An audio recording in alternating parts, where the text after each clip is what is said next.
मैं doctor Karamvir Singh, associate professor political science, BSR government arts college Alwar. प्यारे बच्चों,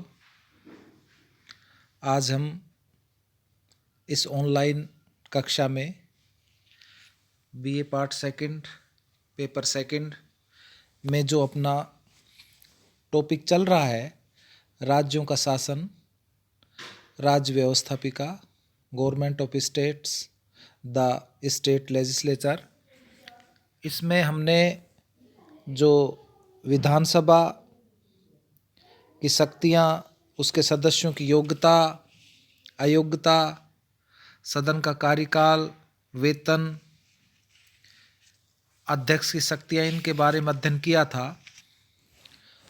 उसी कड़ी को आगे बढ़ाते हुए आज हम कार्यपालिका के संदर्भ में चर्चा करेंगे, कार्यपालिका की शक्तियों के संदर्भ में चर्चा करेंगे। तो प्यारे बच्चों, राज्य विधानमंडल को कुछ कार्यपालिका संबंधी उत्तरदायित्व भी मिले हुए हैं या उनको उत्तरदायित्वों का भी वहन करना पड़ता है, क्योंकि यह संसदीय लोकतंत्र की आवश्यकता है। मंत्रिपरिषद विधानसभा के प्रति उत्तरदायी होती है तथा विधानसभा का विश्वास प्राप्त करने पर्यंत अपने पद पर बनी रह सकती है। विधानसभा विभिन्न तरीकों से कार्यपालिका पर नियंत्रण रखती है।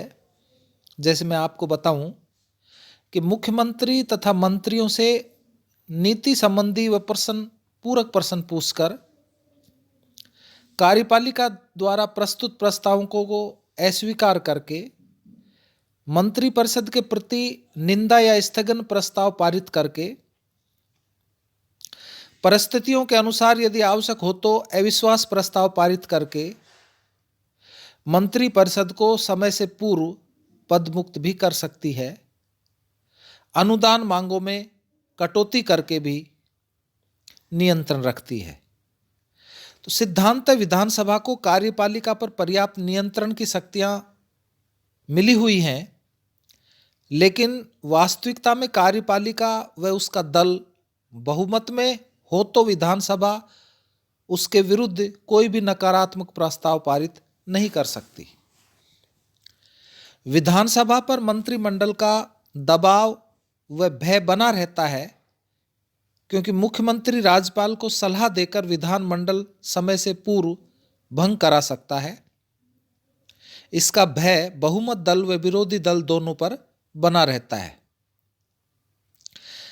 जहां तक वित्तीय शक्तियों का सवाल है, इसमें मैं आपको बताऊं कि विधानसभा को राज्य के धन पर पूरा नियंत्रण है और द्विसदनीय राज्य विधानमंडलों में विधान परिषदों की स्थिति इस क्षेत्र में काफी दुर्बल भी है।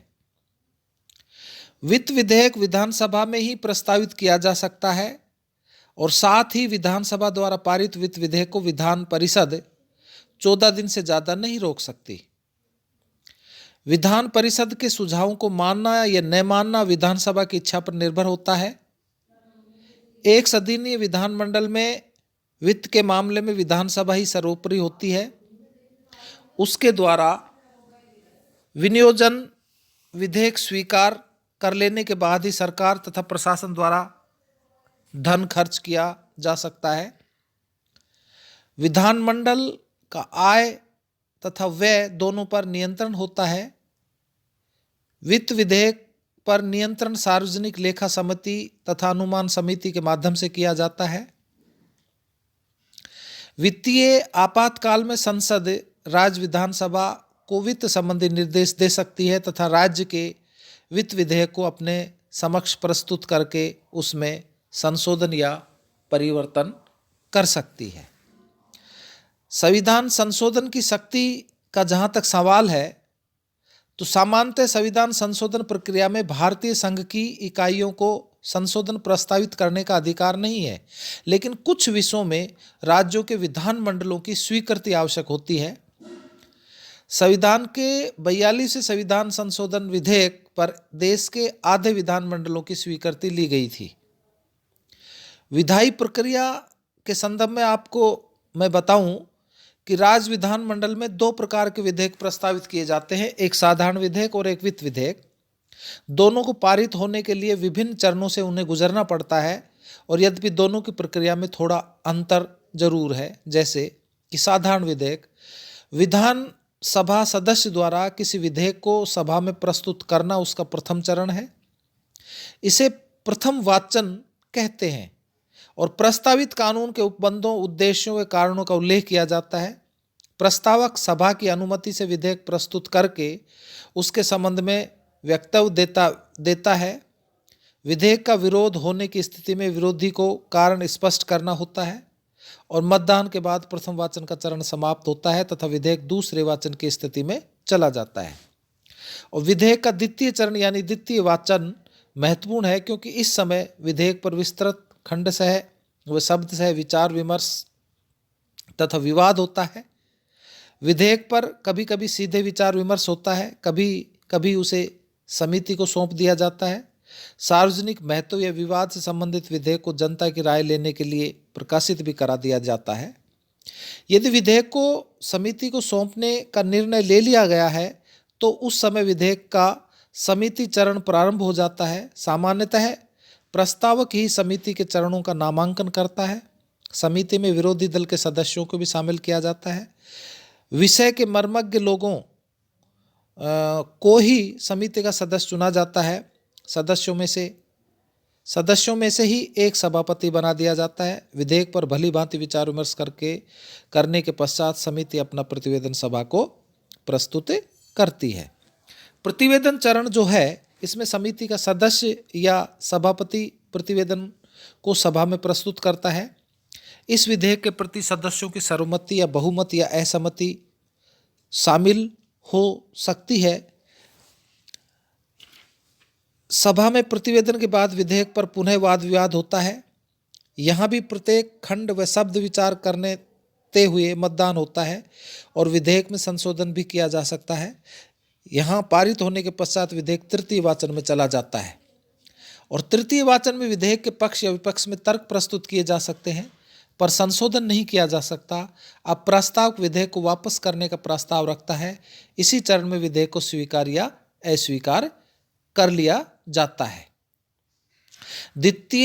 द्विसदनीय विधानमंडलों में इस चरण के बाद विधेयक विधान परिषद में जाता है जिसे वह स्वीकार, अस्वीकार या संशोधन कर सकता है।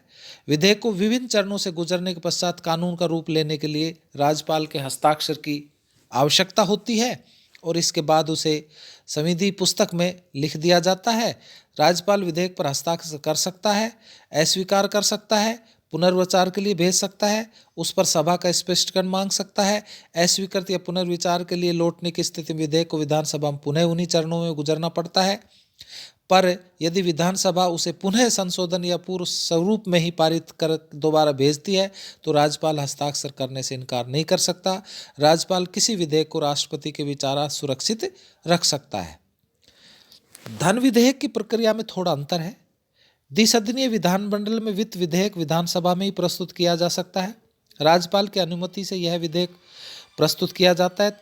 सभा का अध्यक्ष इस बात को प्रमाणित करता है कि कोई विधेयक वित्त विधेयक है या नहीं। विधानसभा द्वारा पारित विधेयक विधान परिषद में भेजा जाता है जहां उसे 14 दिन से ज़्यादा नहीं रख सकता। विधान परिषद द्वारा प्रस्तावित संशोधन को स्वीकार या अस्वीकार करना विधान सभा की इच्छा पर निर्भर करता है। पारित विधेयक राज्यपाल के पास हस्ताक्षर के लिए भेजा जाता है जिसे राज्यपाल पुनर्विचार के लिए वापस नहीं भेज सकता। तो ये धन विधेयक की एक प्रक्रिया कही जा सकती है। तो ये जो है आपका, जो मैंने अभी कार्यपालिका की शक्तियों के संदर्भ में किया, तो यहाँ ये अपना आज जो चैप्टर था राज्यों का शासन, राज्य व्यवस्थापिका, इसमें विधानसभा के बारे में आपको बताई, इनके सदस्यों की योग्यताओं के बारे में आपको बताया, अध्यक्ष की शक्तियों के बारे में बताया, कार्यपालिका की शक्तियों के बारे में बताया, वित्तीय शक्तियों के बारे में बताया, विधायी प्रक्रिया किस प्रकार से होती है, साधारण विधेयक और वित्त विधेयक के संदर्भ में बताया कि साधारण विधेयक किस प्रकार से प्रथम वाचन, द्वितीय वाचन और तृतीय वाचन प्रस्तुत किया जाता है, धन विधेयक किस प्रकार से पास किया जाता है। तो ये जो टॉपिक जो आपका था यहाँ समाप्त होता है।